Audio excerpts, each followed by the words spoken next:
भक्ति लोक के नए वीडियो में आप सभी का स्वागत है।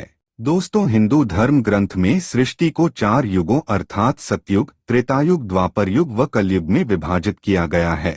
चारों युगों की अपनी अपनी विशेषताएं हैं, परंतु आज हम जानेंगे कि महर्षि वेदव्यास जी ने चारों युगों में कलयुग को सर्वश्रेष्ठ क्यों बताया है। मित्रों, तो चलिए शुरू करते हैं आज की ये प्रस्तुति। विष्णु पुराण के अंतर्गत अध्याय 2 में वर्णित कथा के अनुसार जब महर्षि वेदव्यास गंगा नदी में स्नान व ध्यान कर रहे थे, तभी आसपास उपस्थित ऋषियों ने इस दृश्य को देखा और एक वृक्ष के नीचे बैठ गए।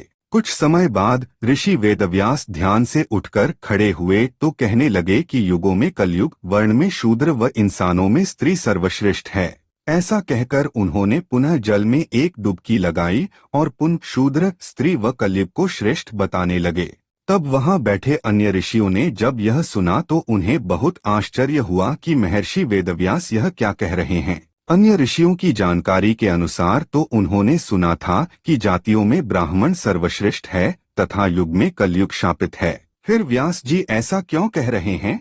तब एक ऋषि गण बोले, इसका उत्तर तो सिर्फ व्यास जी ही दे सकते हैं। जब महर्षि व्यास जी नदी से स्नान व ध्यान करके बाहर आए तो सभी ने जिज्ञासावश उन प्रश्नों के उत्तर जानने हेतु महर्षि व्यास जी से अनुरोध किया। ऋषिगणों ने कहा, अभी आप जो कह रहे थे कि युगों में कलयुग, वर्ण में शूद्र व इंसानों में स्त्री सर्वश्रेष्ठ है, इसका क्या अर्थ है। आप जैसे विद्वान महर्षि कुछ भी अनुचित नहीं कह सकते हैं। हम आपसे इस पूरे विषय को समझना चाहते हैं। कृपया कर आप हमें इन प्रश्नों के उत्तर विस्तार से बताइए। तब महर्षि व्यास जी ने कहा, जो फल सतयुग में 10 वर्षों तक तपस्या करने, ब्रह्मचर्य व जप आदि करने से मिलता है, उसे त्रेता युग में 1 वर्षों में तथा द्वापर युग में 1 महीने में व कलयुग में केवल 1 दिन या रात में प्राप्त किया जा सकता है।